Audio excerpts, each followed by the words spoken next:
Welcome to Nature Knows, Conversations with Wild Warriors and Changemakers. I'm your host, Jen Vitanzo, and this podcast is all about nature, both the wild kind outside our front doors and the human kind written within our DNA.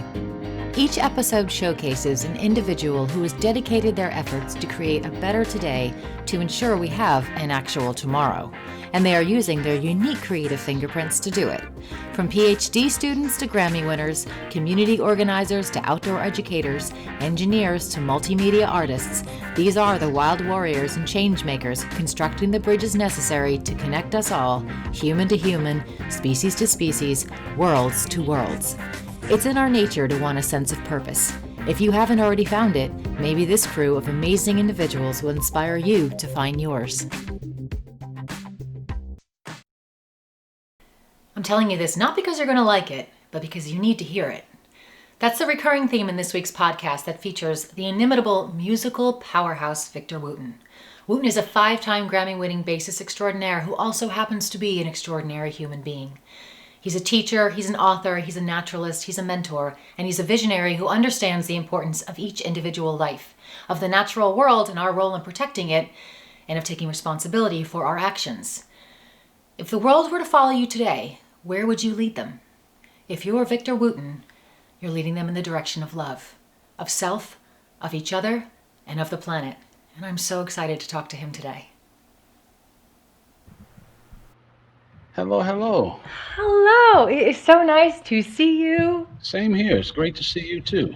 Are you in Nashville right now? I am. Nice. Yeah. And how is everything going? Well, for me and my family, it's going well. Nashville has kind of hit another high peak, Right. higher than before, but it's starting to slowly come down. Good stuff. But yeah, people are a lot of people are just acting freely, But I was thinking the other day, I know there's obviously clear, terrible things that have to do with this, but in a strange way, I also feel like it's been an amazing reset. Absolutely. And for so many ways. For people in general, who we've gotten so used to constantly running around and filling every second of every day and disconnecting. I think even with social media, we've disconnected so much with one-on-one interaction. Even like this, it's Sure. obviously, but it's not the same. It's not the same as being there present. And we're so busy all the time that I think we've lost sight of so many small little details and like the stuff that kind of really matter. I don't know, this is my pontificating, but the stuff that really matters, like the little things, being outside and just spending time with your family or Sure. noticing the birds. And I think that's what's been amazing about so much of this coming back is that Yeah. you hear, because you don't hear as many cars, so you're hearing birds, you're hearing frogs, you're I don't know, everybody's sort of taking a big collective breath, and so is the Sure. planet. Sure. And that's the way life works. Right. The leaves fall off the trees every year, and they Exactly. can't grow back until they do. And I'm agreeing with you. This is necessary. Yeah. Yeah, the planet needs it. We need it. America definitely needs it. We need a strong look at ourselves, Yeah. um, so Agreed. that we can, deal with some things we've been sweeping under the rug a long time. And I Yeah. think that starts with us as individuals. We have to look at ourselves and deal with things that have been swept under the rug. Right. I think that's always been an issue of it's, we can put all the laws we want in place, but if we're not working on hearts and minds, all we're Yeah. doing is forcing people to do something they don't want to do. And all that ends up doing is breeding resentment. And, Yeah. if you haven't dealt with the whole underlying issue of how somebody sees somebody or how Sure. somebody sees something, you Hmm. don't fix the problem. You put a Band-Aid on, a Yeah. cut to the jugular. And we should, anytime you have to make a law, you need to look at the reasons you have to make it in the first place. Yeah, that's another. And we're so happy we made a law, but the law doesn't deal with the reasons behind the necessity of a law, Right. right? If Right. there's a law that stops me from killing someone, or it stops me from stealing your mail, or it stops me from whatever it is, why do we need that kind of law? Right. and in the first place. What are the conditions present that are Right. creating that kind of environment that we feel like we need Exactly. to? Exactly. I remember hearing, I can't remember where I heard it, but it was long ago, long ago. They said you can judge society by the laws they make. And it makes a lot of sense. Right. There's so many common sense things that there shouldn't have to be a law for. Yeah. Well, you'd like to think it's common courtesy. It's just simple love thy neighbor society, a working society. You'd think that it would just be inherent, Yeah. why would these be issues? Why would we need to tell someone they can't do that? And yet here we are. Here we are. Yeah. Here we are. Oh man, yeah. But And I here's our think reset chance, our chance to reset. yeah, and I think you know what, in an amazing way, and I don't know if you've seen this. I have seen so many younger kids, teenagers, college kids who've really taken up the mantle of this and embraced it and said, you guys screwed all this stuff up. We're gonna fix it. We're gonna step in and we are taking over. Because I don't know what you guys have been doing, but it's Yeah. not a very good job. Thank goodness for them. Right, right. And I mean, they Yeah. are. I wonder. I sit back and I don't know. Maybe you were like this, but I'm thinking like when I was 16, was I like that? And I'd like to believe that I was, but I have no idea. And but there, I've seen in the town that I'm in that we have every weekend there are teenagers from the high school that do Black Lives Matter protests, and Sure. they are just out there and they are engaging and they are, they care. And I think that's what's in terms of a major reset. And I'd love to hear what your perspective is, but I feel like that's what a thing with the US in general. I think it's a global thing, but the US in particular, that sort of disconnect and sort of an overall sense of entitlement that everything's fine and everything's great here and we're wonderful, and we keep sweeping under the rug so many problems that we're just, we don't do that here, we don't do that here. And it's almost like we've become our own worst and best PR machine, putting up the smoke and mirrors and Yeah. trying to elevate ourselves beyond everybody and everything else. Yeah. Yeah. Exactly. Yeah. We're American. We're Right. we're the Right. best. We don't have to wear a mask. Wasn't And there a oh gosh, I can't remember what the TV show is. I feel like it might have been something called Newsweek or something.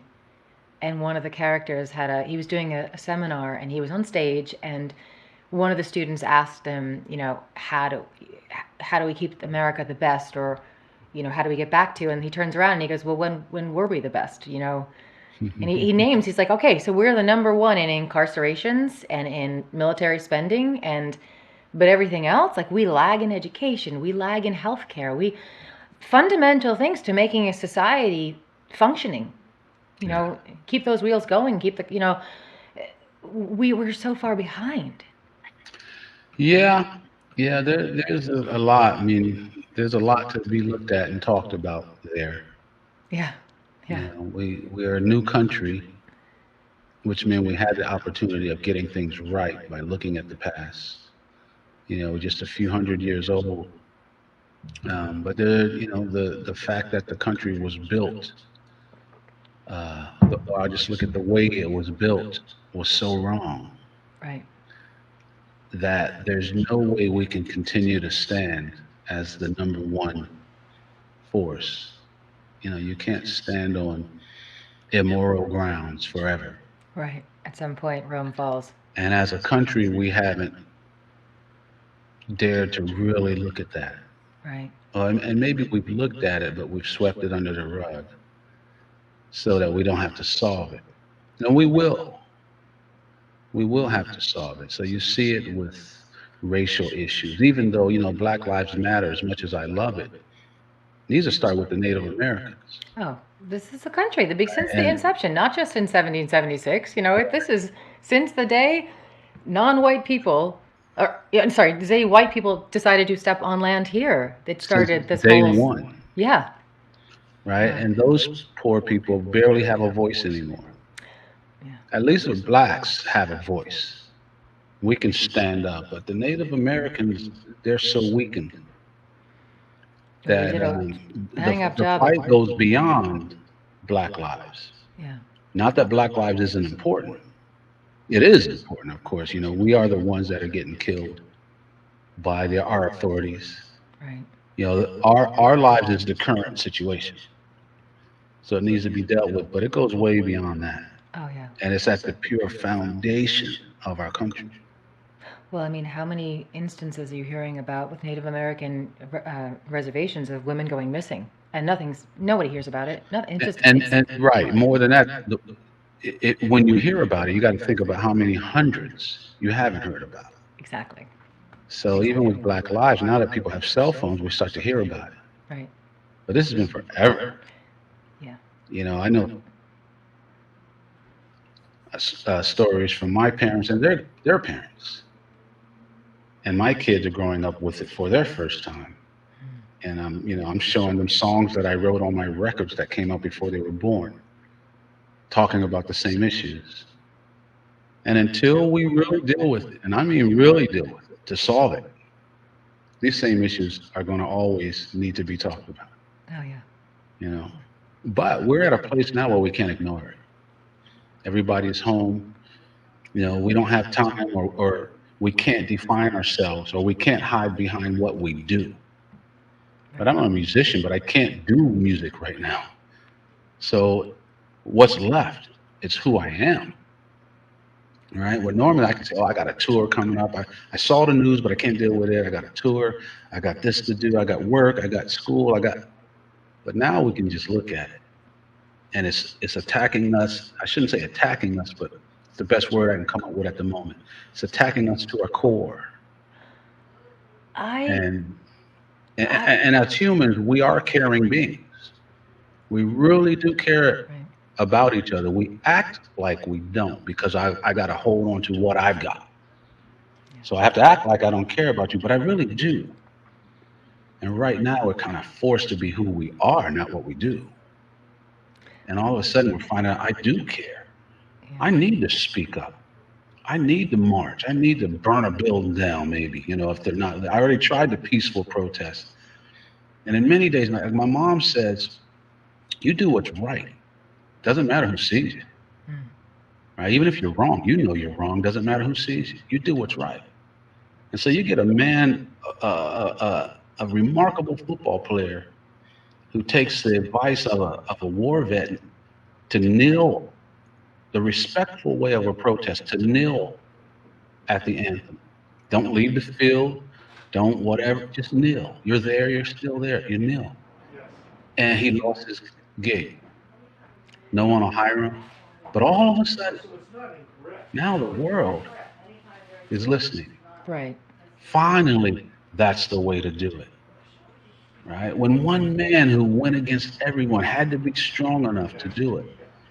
And this story has been played over and over and over, and it will continue to play until we solve this issue from the first day the Europeans arrived. Yeah. That is a That's country. how far back we got to go. Oh, yeah. It's the root. It is literally the root cause. It's the foundation of this country is on blood of other people. Yeah.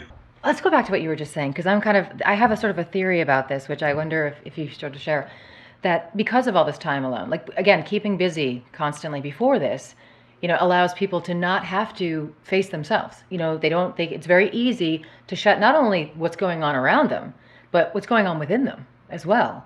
Very easy to put up walls or block it or just ignore it. And I wonder if so many, I know a lot of people are having a hard time with this, not just because of the obvious reasons, but the psychological side of having so much time with yourself.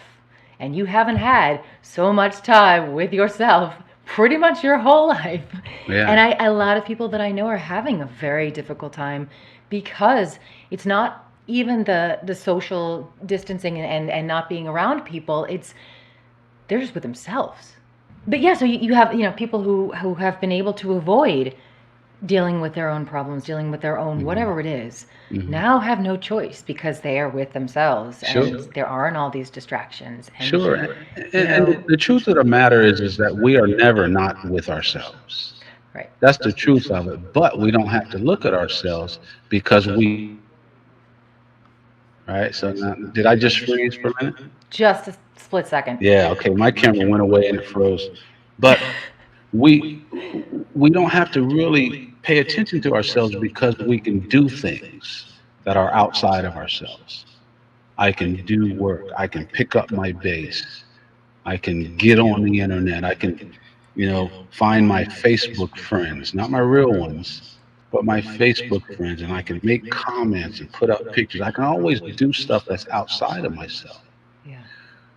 And where now, what we normally do, whether it's just playing basketball or playing an instrument or making reports for work, that stuff is put aside. Mhm. And we kind of have the time to really look at ourselves because we find ourselves sitting at home a lot. I can't go downtown Nashville and hang out or go listen to my brothers play. So I have to deal with myself. But I'm very fortunate that my mom and dad, because I'm the youngest of five boys, and when we were born, our parents knew what we were facing or what we were probably facing, and they were right. And I hate to just bring up race over and over, but that's No, where we're this at. needs to be brought up. This is. Absolutely. Our parents knew what five black boys were facing in the 50s and 60s. So I'm the youngest. I was born in early 60s, 64. So she knew that we were probably facing a country that wouldn't support us. Mm. So we had to know who we are, who we were.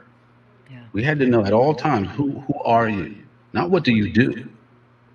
Parents didn't care that we played music. We played sports too. They didn't care about that. It was who we were, who we are that they cared about. And to the point that my three older brothers, not Joseph and me, the youngest, the three older brothers had to we all had to learn to write really well. But my three older brothers had to write speeches, learn them, and enter into competitions and recite them. Now, I can remember that when I was a kid. 'Cause I can remember hearing these speeches. I never had to do it. Didn't make sense to me. Right now, I get it 1,000% because all my brothers can speak clearly, right? They know how to speak to that audience, how to speak to this audience. They know what to say. They know who they are, and they speak confidently to the point where it can be mistaken for arrogance because we're so confident in ourselves. But at the same time, we know that we're not better than anyone else, right? But we know what our fingerprint means. Mm. I've got the only one in the world, in the history of humans, whether you came before me or after, you don't have this one. And I know how special it is, but it's no better than yours. But at no time do I want yours over mine, right? And we learned this very, very young. So there were many times in grade school where our confidence was mistaken for disrespect or arrogance because our parents taught us if you get hit in school, you have the right to hit back. Doesn't matter if it's a girl or not, And I remember a girl hitting one of my brothers, and he hit her back. My brother got taken to the office, and we got taken to the office quite a bit because we were confident. Mm. And the teacher would say, "Well, I'm going to call your mom." We would say, "No, we're going to call her. I'll call her first." And mom let us know if I get called to school, I'm coming on your side. She said, "But you better make sure I stay there." Meaning, if I got to come, you better be right Yeah. because I'm coming because I think you're right. I raised you, so I believe in you. But you better make sure you're right. My mom gets to the school, and my son's in the office, and they say, "Well, what happened?" They say, "Well, your son hit a girl." My mom said, "Did she hit him first?" And they said, "Well, yeah." Oh, she said, "Then." My mom said, "Then where's the girl?" Well, Miss Wooten, we don't let our kids hit girls. We don't let our boys hit girls. Well, I let mine. My mom said, if she's big enough to hit, she's big enough to get hit. And my mom said, just like you, if you hit me, I'm going to do my best to knock you out. That's what she told the principal. Yeah. At that point, the principal's got to sit back and go, oh, this This woman means business. So they get the girl down there and they settle. And then mom says again, if you hit my son, he's going to hit you back. And he's more than likely going to hit you back harder than you hit him. Don't hit anybody, right? Mm. And my mom says, I'm taking my son home because he's too mad to stay. I said, she said, but he'll be back tomorrow. And there better not be a mark on his record. And I want to see the books so we can make sure. That's the parents we had. So we know the system does not support us, but we support each other, Right. right? And it was nice growing up like that. So I'm fortunate to still have three of my four brothers left, and I still have that support system. And even though my parents aren't here, I still know that I have their support. And I think my biggest thing in life now, where it used to be playing music, it's now through music. I use it to get to people, but I want people to see themselves that way. Mm. That you don't have to fight to be better than someone else. You already have something no one else has, Right. which is your individuality. Right? What it took to become, just to be here on earth. The what it took to be born means we've already won. Right? The biggest contest, the biggest race, the biggest event we'll ever enter, we've already won. Yeah, you're here. Exactly. Exactly. And no one can take that victory away. Someone might end your life, but it doesn't mean you weren't victorious already. Right. No one can take that away. So what are we really fighting for? We're fighting for something that's not real. Yeah. And I think the most amazing thing is that, people feel like, well, you're taking my space. It's like, no, exactly what you said. You're the only one with that. I'm the only one with mine. There's room at the table for everyone. And we just need to make a bigger table. It's, it's interesting. Is one of the challenges that we've run into. Well, I find it in music to a degree because there's obviously, you've got people that are super competitive that, they don't want to, my attitude is, and you seem very much like this too. It's, we help each other. We're all in this together, and I'm not competing with you. You don't sound like me. You don't. Even if you do sound like me, you're still not me. We're still very different. We still do things differently. We're different people in the way that we interact with an audience. We're how we play, whatever it is. There might be just slight nuances, but it's always something that's different. And you are the only one that can bring your voice, and I mean your collective. Who you are, to the conversation. And the fact that we keep trying to silence all these voices or say you have to be something else or whatever, like we're losing out on that incredible diversity, all these different opportunities for new things to be in this world because we're quieting down those voices or it's like there's so much power that comes from each individual voice. And when I talk to kids, and especially, I imagine, I mean, you must hear this too, when they talk about kids who say, I'm not creative. I've been told I'm not creative. I'm like, that's, sorry, BS. Every person on this planet is creative. Right. Everybody has their own way of being creative. And that's what makes, so much of what makes us incredible beings. We each have our own individual personalities, our own individual skills and interests, and that we bring so much just as ourselves to the table. And I think so many people are afraid of that and have and we've created a society that tells us, don't do that. We sit there and we applaud the outliers to a degree. But it's only within certain parameters to a degree. And we've created this world where you're not allowed to be you, or you shouldn't be you, or you should follow these very small constricted confines of this is how you're supposed to live. And I think people are afraid to speak out, but they're not, and they are. Like they are because of social media. Like they can hide behind a computer and say things they would never in a million years say to someone's face. And they have the safety of that anonymity. But when they're, like you said, when you've got time to yourself and you got to look in your own heart, you're not escaping. That's there. That's always with you wherever you go. Yeah. And when you have now time and you have to deal with it, you got to start listening to it. And that voice, if you've been pushing it aside, has been screaming, and you haven't heard it because you keep, finding ways to mute it or overwhelm it with other stuff.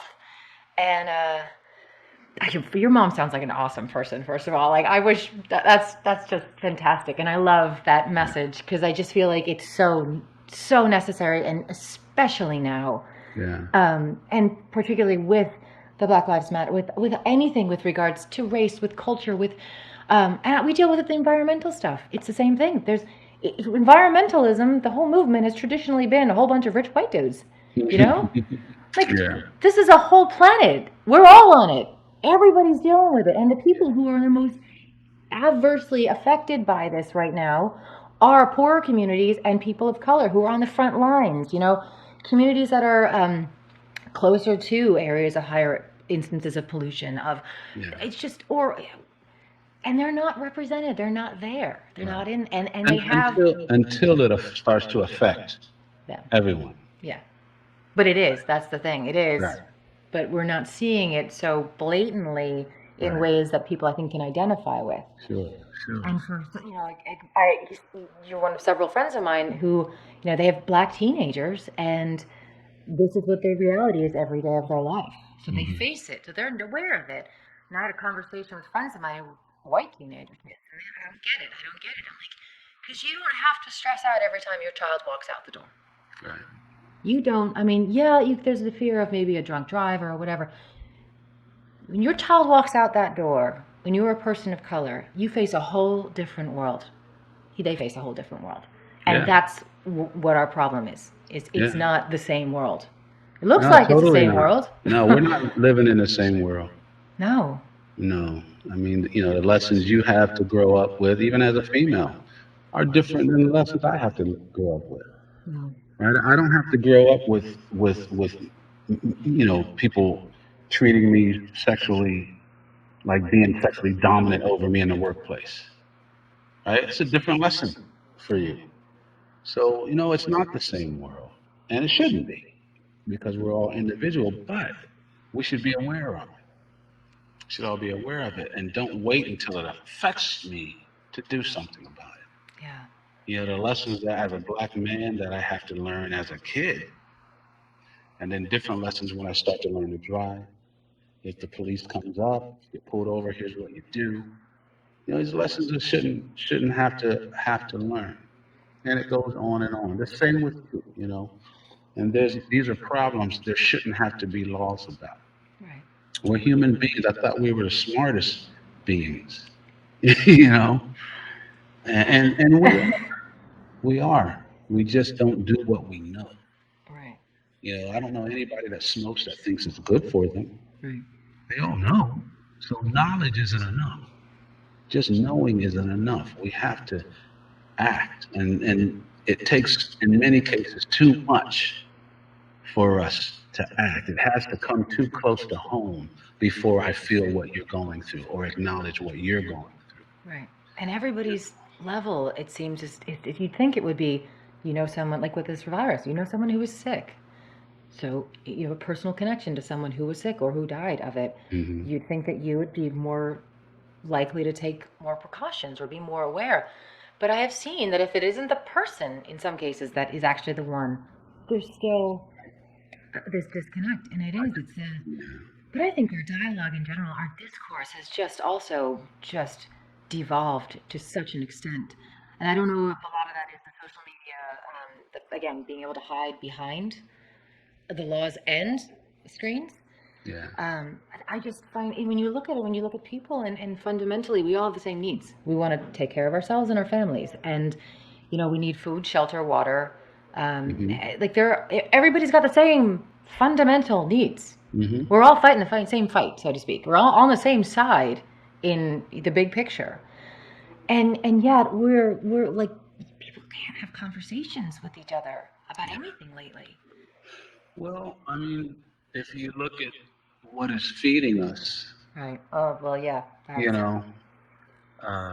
It's not real. Yeah. News isn't real. Reality shows aren't real. In our country, I hate to say it, but it's just the truth. In our country, we celebrate horrible people.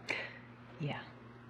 Yeah. We make them famous. We give them TV shows. And then we call it reality. So what's feeding us? Everything bad for us is easy to get. Right? The police can't find the drugs in the neighborhood, but I can. I don't even smoke drugs or do drugs. Never have. But if I wanted something, it's easy to find. How come the police can't all of a sudden? Why can I get a big thing of Coke cheaper than I can get a regular small bottle of water? Right.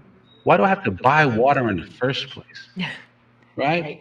Why is fast food more Cheaper. cheaper than slow cooked food, natural food? Right. Things that are bad for us are made easy.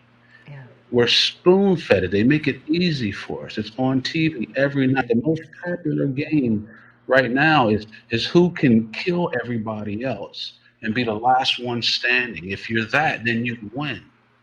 And then we wonder why there's murders. We wonder why we kids have learned that to solve our problems, I got to get a gun and kill the teachers. Right. Right? Why do we think that's strange when that's what we're being fed? Right? Every show you can show as much violence on TV as you want, but you can't show a naked breast or a naked body. Right. So we're told that our bodies are horrible, but guns are okay. Mm-hmm. Right? So there's a lot from the outside that we're being fed. Yeah. And it doesn't surprise me that's what we regurgitate out. Right. Well, it's normal. What you eat, what you put in your body, in Right. whatever capacity, is what you put out. Exactly. Yeah. If you have a steady diet, like you said, of horrible food, horrible entertainment, and yeah, like you said, we literally have spent decades celebrating the worst in humanity, Sure.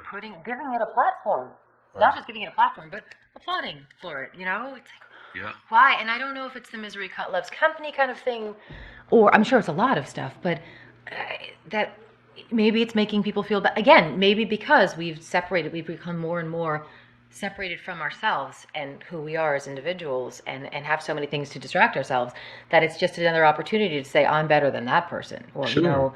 and which that's so sad. Well, again, we celebrate the people who have stuff, Right.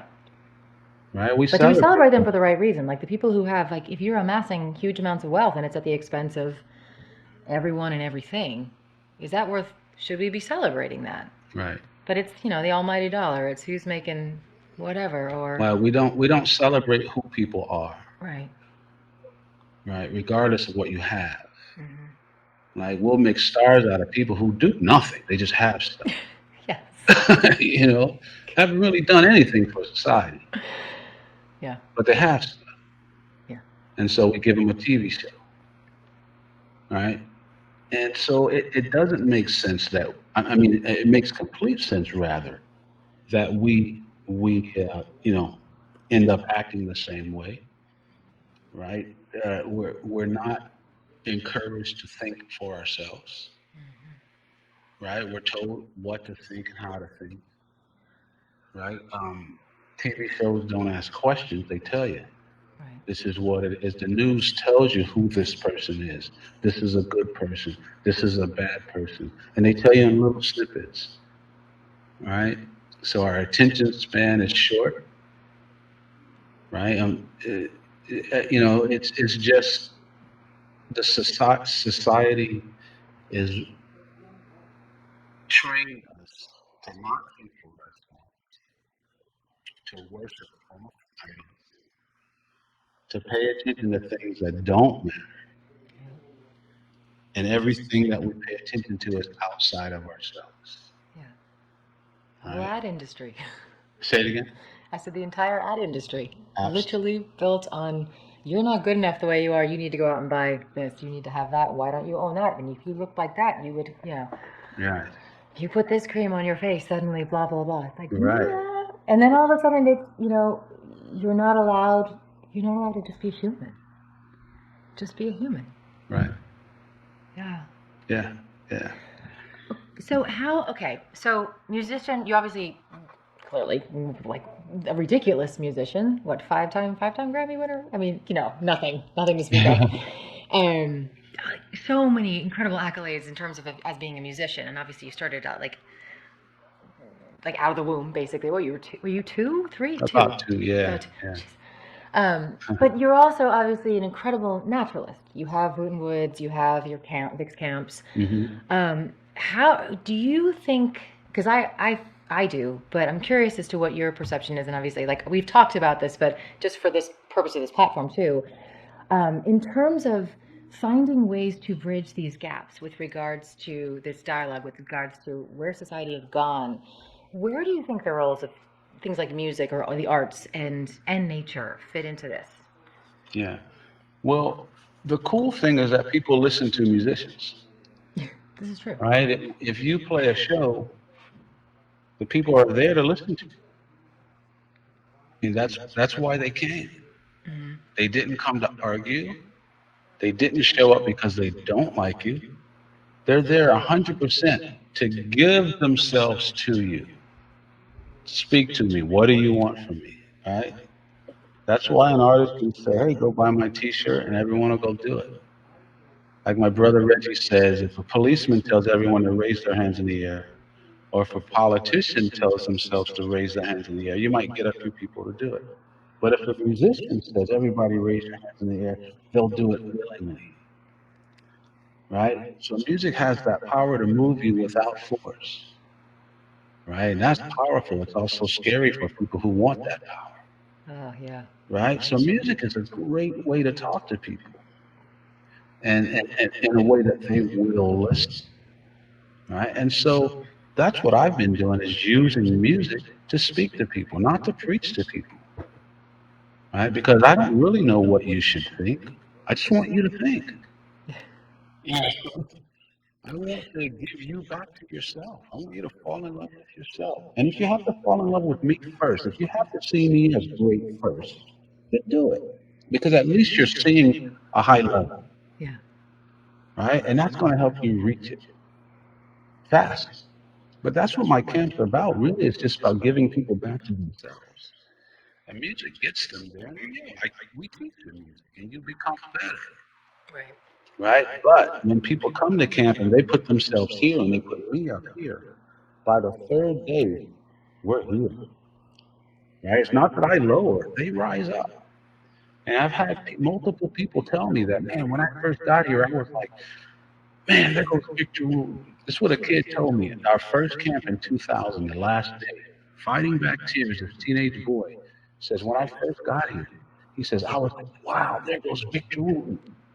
And at that last day camp, he said, now I see everybody that way. Yeah. And I was perfect, You've done your perfect. job. That's it. Good musician, better musician, that's a byproduct. But that kid knows who he is and he knows who you are. Yeah. That's even cooler. That's what I want. You know, I just want people to really use what we have, which is our uniqueness, our brains, our creative ability to think, knowing that I have something to offer, even if I don't know what it is, it's there. And whatever I offer, good or bad, it is as valid as what you offer, Right. even if you're a Grammy winner, right? And you're just starting out, your offer is as good as mine, right? And I want people to see that and recognize that in themselves. But until they do, yeah, recognize it in me. Yes, I am great. I'll be the first to tell you that I'm great. Yeah, but I'll be the first to tell you I'm no greater than you, right? No matter how good or bad you are, if somebody wants you on their record, I'm not good enough to be you. So we're equal, and that's what the camps are about. And nature is whatever we're trying to do, we're trying to do it naturally. To the point that if you're really good at something, and so, wait, Jim, you're a natural. That's the word we use, which means you are like nature. Nature doesn't have to try. Nature just does what it is. Right? An oak tree doesn't try to be a different type of tree. Right. Does it's just does its thing. A beaver doesn't have to practice building dams. They just do it. Right? A bird doesn't have to go to Berkeley to learn to sing. Right? They don't measure their achievement of singing every day by how many awards they get, Grammys. They just sing because the sun came up. Right? Nature is the most natural thing on the planet. And in our quest to become natural at whatever we do, we may not realize it, but we're just saying that we're trying to be like nature, Hmm.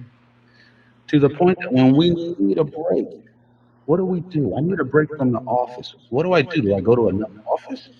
No, I go out to nature. I go to the beach. I go to the mountains, the snow. I go on a walk through the woods. I come back to nature to find myself. So the camps that we do are in nature. We're just in the middle of the woods. We sleep there. We live there. Our bathhouse is there. Our kitchen is there. And nature does its job. Yeah. But at the same time, we teach people a little bit more about nature because we've learned and been told to be afraid of it. Yeah. Right? Yeah. And when you come to our camp, there are snakes there. There are wasps. There are ticks. There are bugs. But they lived there before we did. Right? But we had a man before he passed away on a motorcycle accident that would catch snakes and show them to everyone. You know, if he caught them, he would show them to the whole class.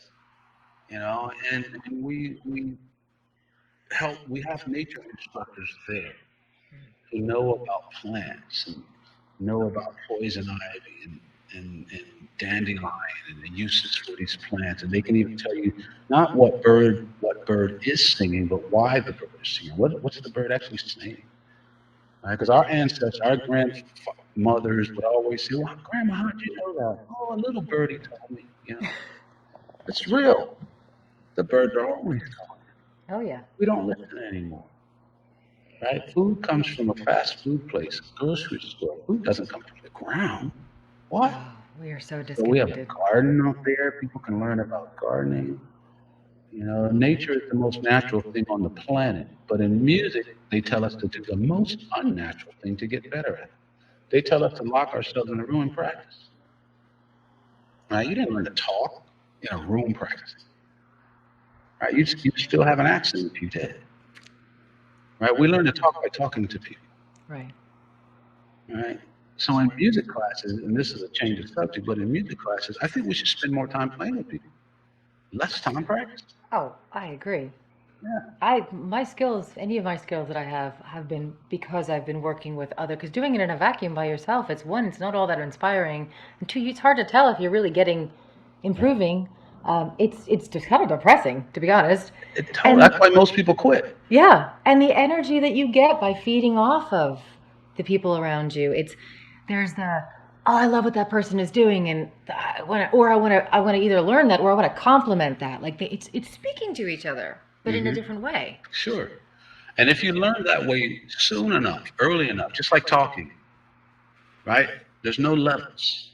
Right. Okay? Baby doesn't think, "Oh, I'm not good enough to talk to that guy," or you've got a daughter and you don't say, hey, dot girl, you're not good enough to talk to me yet. Go practice, right? That's the way we treat musicians. Right. There's so many levels. There's no way. I'm a Grammy 5 time. There's no way I'm going to play with him. That doesn't happen in talking. The baby's talking, or to use a musical term, jamming with the pros, Mm-hmm. and they're never treated like they don't know anything. That's awesome. Right? You're never corrected when you're a baby learning to talk. You can be 10-year-old carrying around a blankie, and guarantee your parents will say, "Here's your blankie." They'll say it wrong with you. Right? We don't say, "Oh no, go practice." So there is a way to learn and teach, and we know what that way is. We just don't use it in the academic world. And I was told, I don't know if this is true, but I was told that 98% of people quit music lessons within 2 years of starting. I think I think that's about right. I can believe it. Yeah.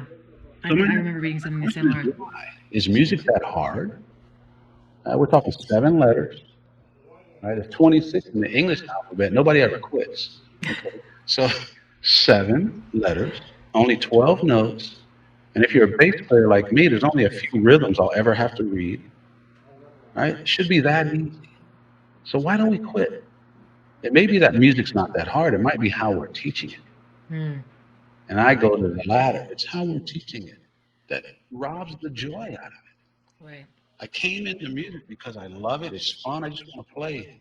But then I'm told I got to learn all this stuff before I can have fun again. Oh no, I'm going to go play video games. I was one of those kids that I always just played by ear. I started when I was 6. We had a piano, and My brothers were taking lessons. They hated it. Yeah. And I just sat one down one day because I always loved music. I was singing when I think before I was even talking. Of course. And sat down and said, okay, and just started playing. And my mom came home and she was all excited thinking it was my brothers practicing. And she walks over and there's little me. And I'm like, hi, I learned a song. Yeah. I was so excited. And I hate to say it, I wish, there is a part of me that wishes I knew a little more. Like I did study a little bit of theory, but not as much as I think I would have liked to, because there's certain things that I'm like, I don't understand why this is like this. And I feel like if I had studied, it would be easier to figure it out. Sure. There's a place for that. Right. It's not in the beginning. Right. But at the beginning, like I said, like I was able to just cultivate this absolute joy and love of it because I didn't have someone telling me you have to do this and you're not doing that right and you're not. I just did it and I loved it. And yeah, that always kills me that, I feel like we educate the love out of things. Right. Kids don't want to practice. They want to do it. Yeah. And we make them practice. Right. Because we're in some competitive thing saying, well, you have to be better than this person or your team has to win and blah, blah, blah. And it's like, right. No, why? Yeah. Are your brothers still playing? Oh, gosh, no. Well, there you go. My one brother still has a guitar. I don't know the last time and the other one ended up doing drums, but they stopped and they stopped in high school. Like I think they graduated high school, went to college, and that was it. Like it was fun. As a kid, when you're made to have to do it, it's exactly what you don't want to do anymore. Yeah. I think that's true with everything. I think that's true with me as a grown-up. Of course, because we're still kids. Oh yeah. Right. Oh, yeah. Right. I'm 55. 20 years from now, when I'm 75, I'll realize I was still a kid at 55. Mm-hmm. Right. Yeah. So we're still kids, and I still don't like to practice. Yeah. And I know that I need to, so I find ways of making my practice plain. Right. As good as you've gotten at English, you don't practice it. No. Right. You do it. You just do it. You might learn a new word, a new adjective. You may practice it a little. Even if you're learning another language, you'll say the new word in another language. You'll say it a couple times, 3 times tops. Then you start using it. Right. And never do you sit down and say this word over and over. Nobody sits around and practices the alphabet. When's the last time you said it? But they're still telling us to play scales. Isn't that the way that they, like, when you talk about language and teaching kids language, or anyone learning language, the best thing you can do is just go to where the language is spoken. This is like music. Go where the musicians are. That's it. Immerse yourself in it. Surround yourself by it. You study by, listening, seeing, doing with your, it's that visceral connection on so many different levels that you just don't get when someone's preaching at you with a book or you're a. Yeah. And the interesting thing is the process is really simple when you do it. And that's the natural process. Right. A baby learning to walk. You don't make them practice. Yeah. You know what? The instruction, you got to put your foot here, you got to balance, find that center point, You just let them do it, and they fall. Yeah. And then we just laugh with them. And, kids will fall on purpose because they know you'll laugh. We never curse at them because they fell. We never slap their hand. We just know they'll get it. Yeah, I wonder when it is that change. I know there's something about, I think like around 6 or 7 years old when there's a dynamic that changes. But I wonder when it actually is that we sort of stop celebrating and start criticizing. Yeah, at first we celebrate a child's effort. Right. Okay, not the outcome. Right? If you're 2 years old and you go and hit a note on the piano, your parents throw a party. Right. Not because what you played was right, but because you played. But right around school age, where we have to start learning lessons. Now we got to get the lessons right. Yeah. Because they're still at that way. Mm-hmm. Right? Before you can read, if you're 2 years old and you're picking up a book and you're just saying stuff, even if it's wrong, wow, that's a good thing. But as soon as now the lesson is to learn to read, now we have to be right. It's hard to keep that same mentality of just let them keep doing it. Praise them. Let them keep doing it. And they'll learn on their own if they have good example. Right? The kid has to have the example. Right. In other words, the child needs to see you walk. The child needs to hear you talking correctly. The rest is easy. They just have to be free to do it also, not overcorrected, or in many cases, not even corrected at all. Right. Zero, right? They need to have that freedom. They don't need to know that they're a beginner, right? When we're learning to walk, when we're learning to talk, no one makes you feel like you're a beginner, right? You're in the conversation too, right? So you're basically it's freedom, and it's the freedom to fail, right? As soon as we start doing it with the fear of doing it right, we start to downfall. We start attaching it to the outcome. Right? So when there actually becomes me, no, that's the wrong word. Anybody that begins anything is going to do it wrong more than they do it right. Mm. So if you start hearing every time you're wrong, you're going to start hearing that you're wrong more than you're right. And who wants to be wrong in front of people they love, right? In front of their heroes, their parents, their siblings, their brothers? No one. So I'm fearful to even try because I might be wrong. Right. And so when that starts, the love of what we do starts to diminish, right? So how we balance that, knowing that the way our curriculums work are geared towards being right, not wrong. How do we balance that is the key, Yeah. right? And it's a tough one when you have to pass tests to get to the next level. You have to do so well in this level. Right. And when we're judging each other by the outcome, not the input, it gets a little funny, right? But in the beginning, everything is about what you put into it, not what comes out. Right. And so much has to do with how it's, when you present stuff, if you present it in, I feel like, an interactive way. One, I don't know, maybe it's just me, but I've seen it with kids that I've worked with. I imagine you've seen it with kids, people at the camp, and people you've worked with in general, and probably your own kids, even probably yourself, that when you're hands on doing it, suddenly light bulbs start going off and it's enjoyable too, because you're like, there's something about doing that makes you feel invested in something. And when you're, instead of learning the theory behind something, and you can't, like, I need to be able to apply it. Like, don't tell me something, show me. I am the person who has to pee on the electric fence. The electric fence is an electric fence. It's like, I want to do it. I want to, like, or even if you're going to tell me, then immediately let's put it to work. Yeah. Because all this stuff that's in my head, I'm like, well, that's great, but what am I going to do with algebra? Like, I want a purpose for it, and we all want a purpose. We all want a reason for what we're doing, and just to sit there and cram information in our head that it's not going anywhere. I think, what's the point? And I feel like that takes so much. I mean, as human beings, we're naturally curious. We love to learn. It is a natural. Everyone who's like, I hated school. It's like, it doesn't change the fact that you, as a human, you love to learn. Nobody doesn't like to learn something new. Exactly. It might be hard, not knowing something, but because I think of exactly what you're saying, which is we're so attached to the outcome and the failure, like, oh, you didn't do it right, or you're not getting this right away, and this one got it faster than you. It's like, well, who the hell cares? It's Right. You have to do it to get it, and when you've detached yourself from what that outcome is and what everyone else around you is doing and how they're doing it, the joy comes back to it, because you're like, I'm doing it my way. I'm getting this. I'm figuring this out, and I'm also doing it. Yeah, teachers need to, like a parent who has multiple kids, we learn each of them individually.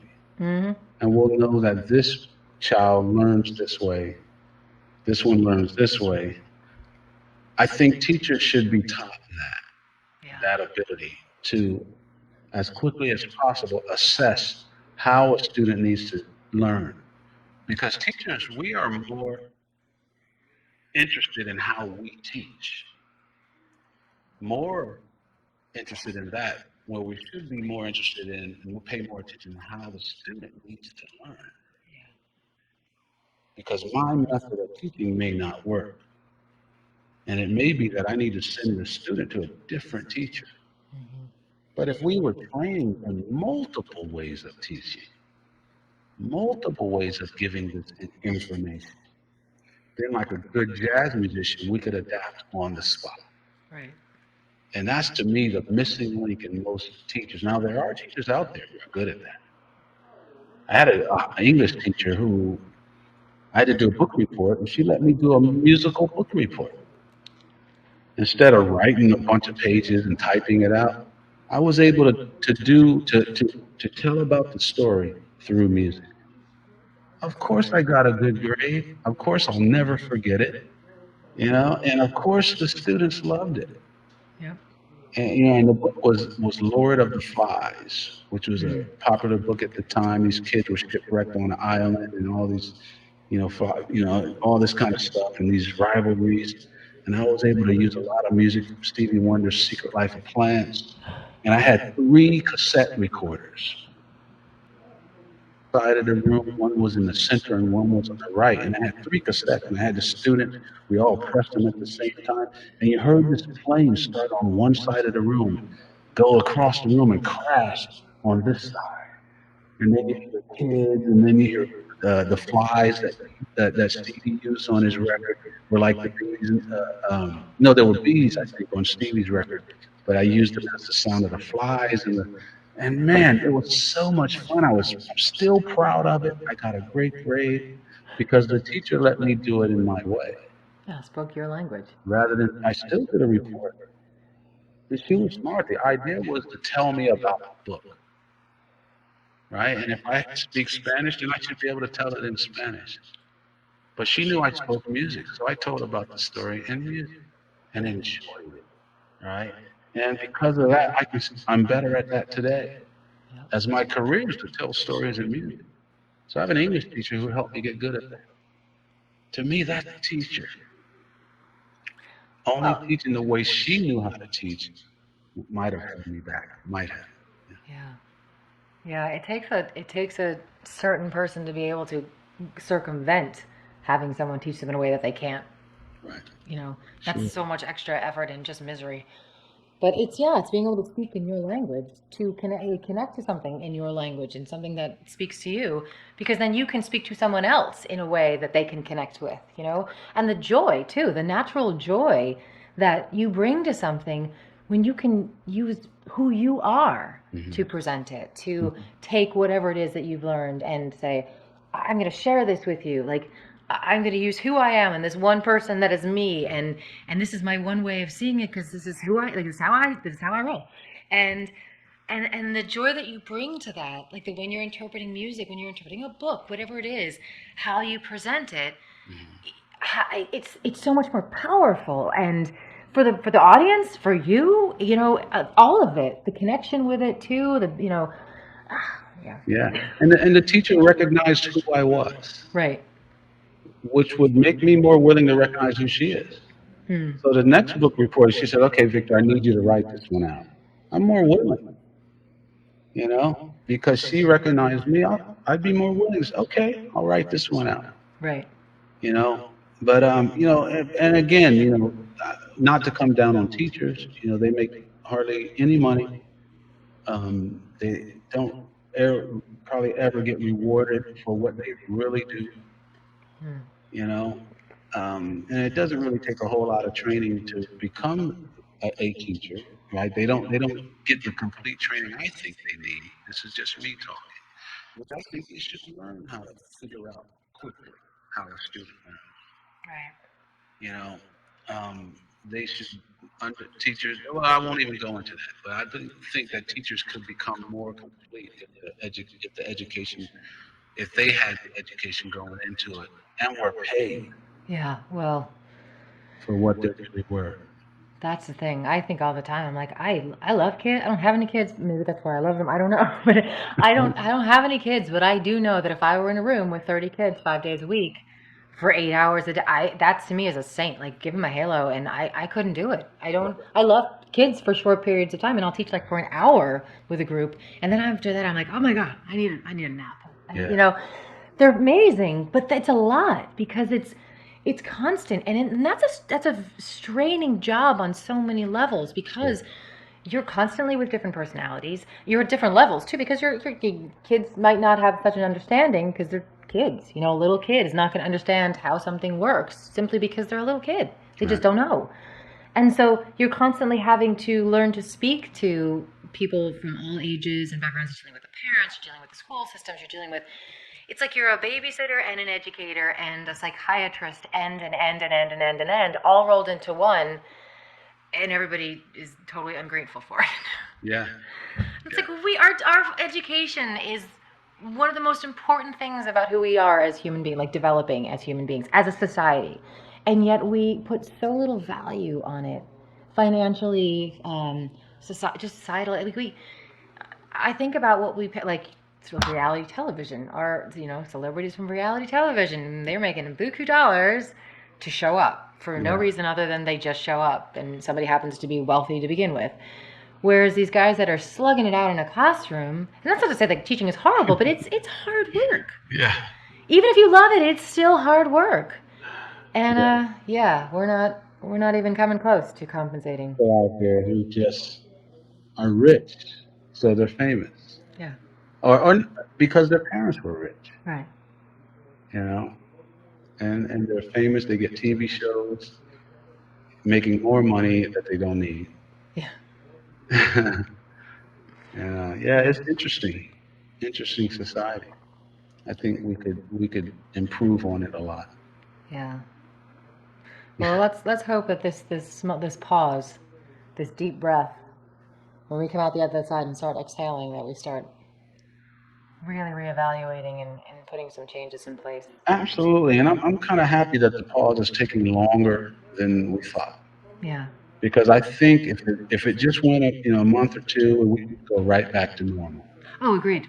I feel like it would have just been like a blip and then everything the same. Exactly, and that's exactly what happened in most cities who just opened back up after a month or two. They opened their stores back up, and all of a sudden the COVID cases went sky high, and now we have to close again. But we really need the time to let this sink in. Yeah. We need to let this sink in really, really well so that we don't come back to normal. All right, because normal got us to this place. Yeah, exactly. Like, let's not do the repeat. Right. We need to make sure that we come back better. And we won't do it by sweeping it under the rug. We won't do it by not talking about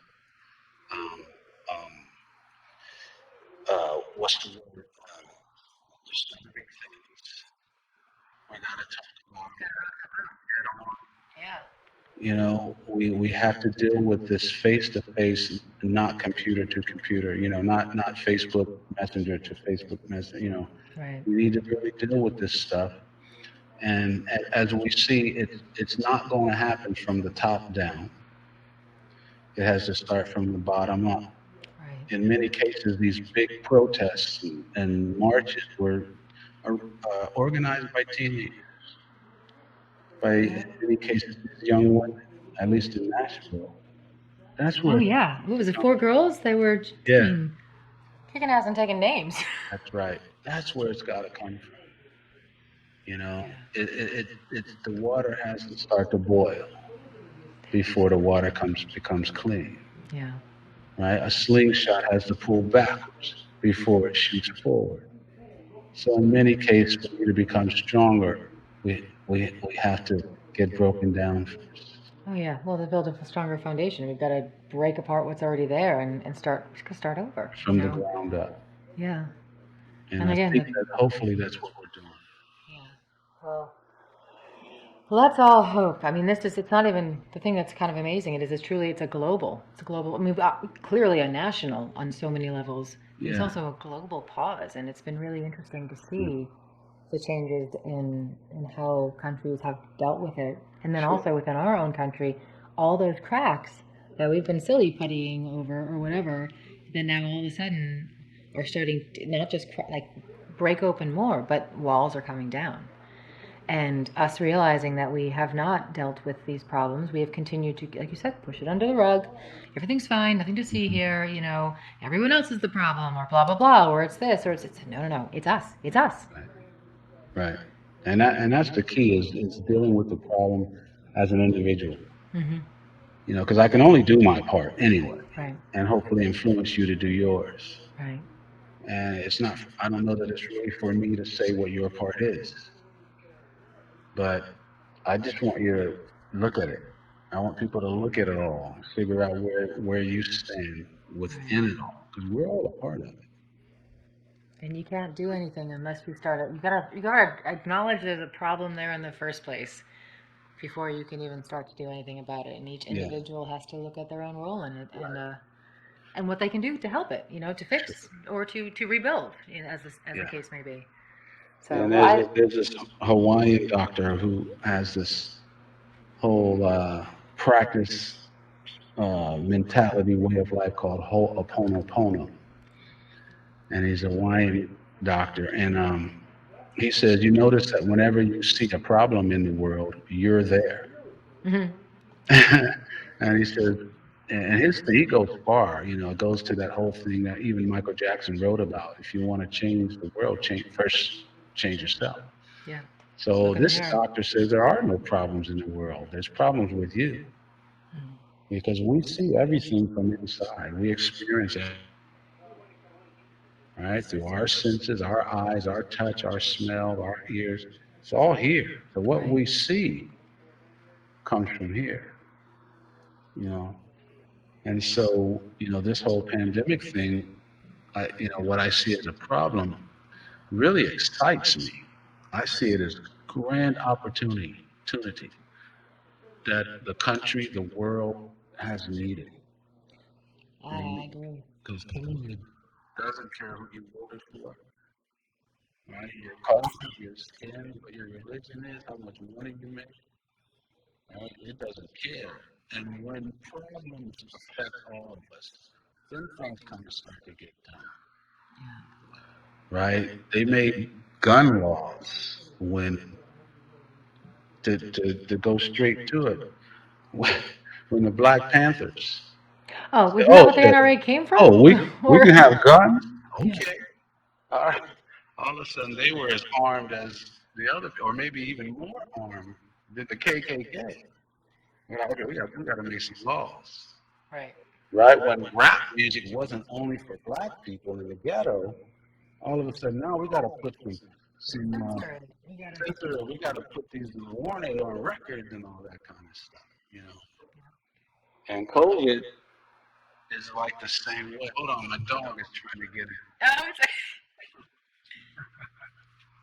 Hey, no, no. Yeah. So but when Nala, oh. they must have let her in upstairs. But when we can start to see others as ourselves, Right. then what affects you affects me, and it does. But when I can see it, then I don't have to wait until the problem enters my house Right. before I'm willing to do something about it.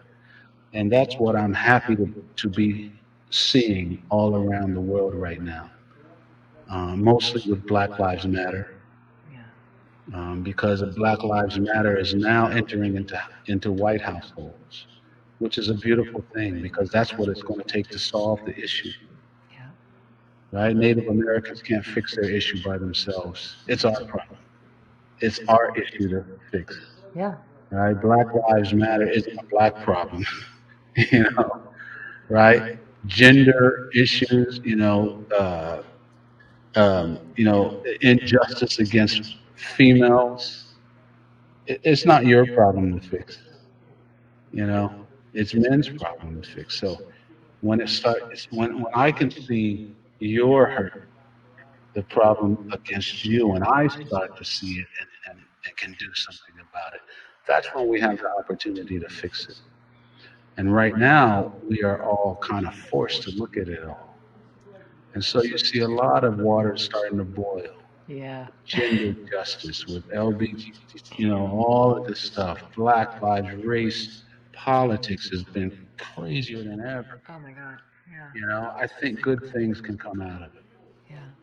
it. I agree. I mean, in a weird, bizarre way, as much as obviously there's terrible things that have come out of this and a lot of tragedy, I see it as a positive as well. I see it as an opportunity for that great reset that we so desperately, I think, need. Like you Mhm. said, it's just so many issues that we have just been able to get away with avoiding, and and a lot of people who have been able to separate themselves and not see, monkey see monkey, like, the whole monkey, whatever, eyes, ears, mouth, all that, just, it's not there. It's not there. It's not my problem. I don't see it. It's not happening to me. So it's clearly not happening. And now it is. Yes, it is.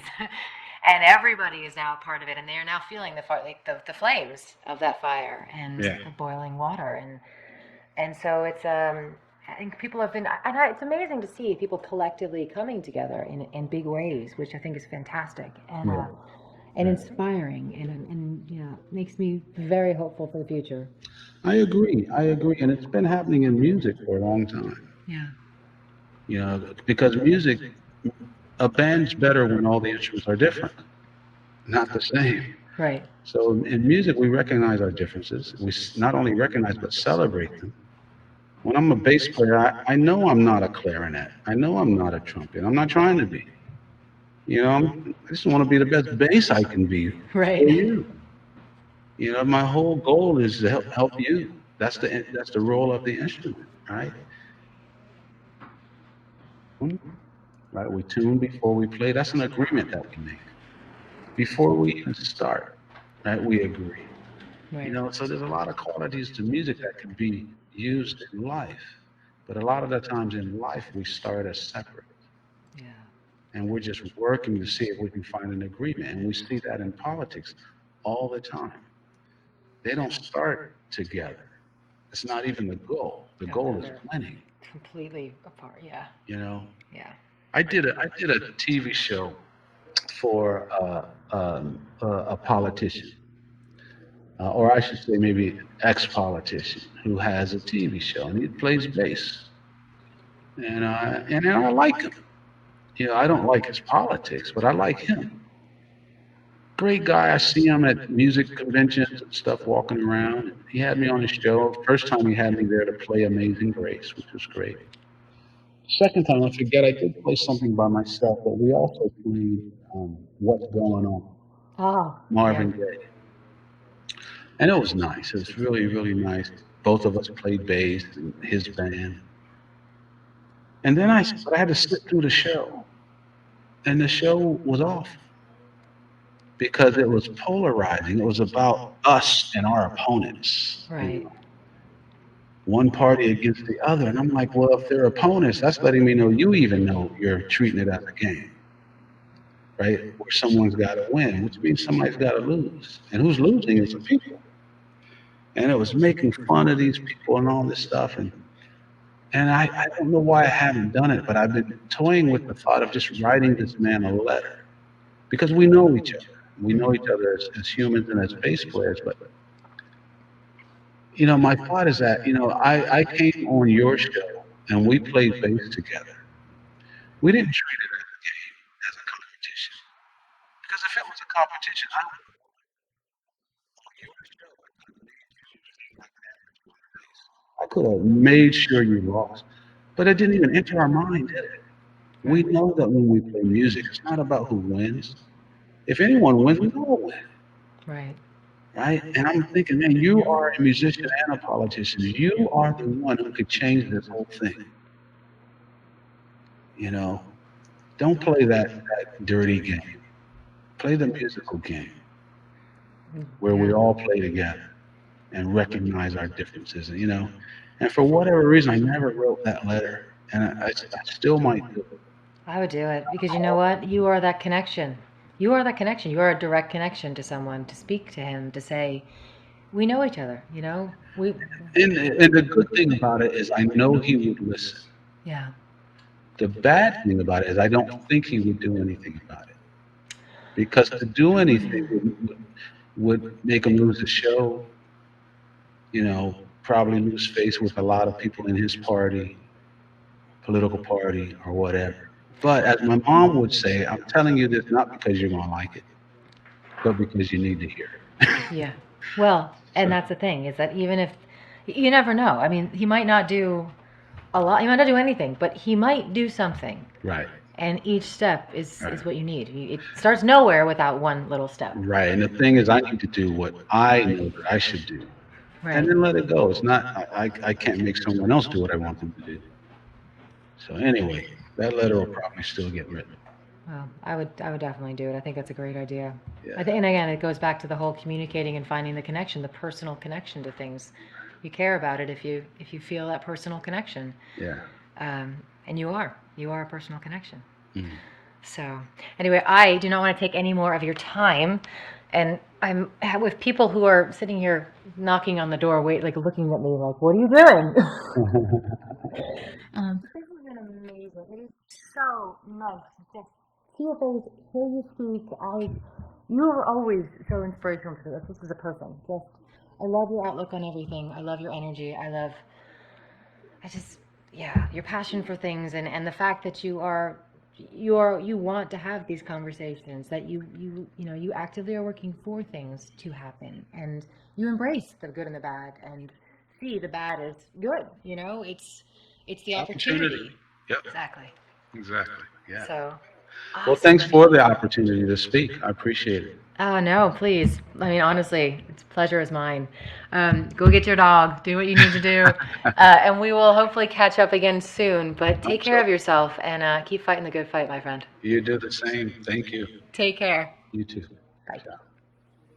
Thanks so much for tuning in and joining us today. If you want to learn more about Victor and his incredible work, please head over to www.victorwooten.com, where you can find information about his camps, about Wooten Woods, as well as his merchandise, including the book, The Music Lesson, A Spiritual Search for Growth Through Music. If you want to keep up to date on what's going on with the series, visit lateshiftmedia.com, where you can find additional information about the guests, the work they're doing, and any cool links they recommend you check out. Late Shift Media is also where you can go to find out about upcoming episodes and future guests, and where you can sign up to stay up to date with the series. Again, it's lateshiftmedia.com. Thanks so much for tuning in, and I hope you have an amazing day.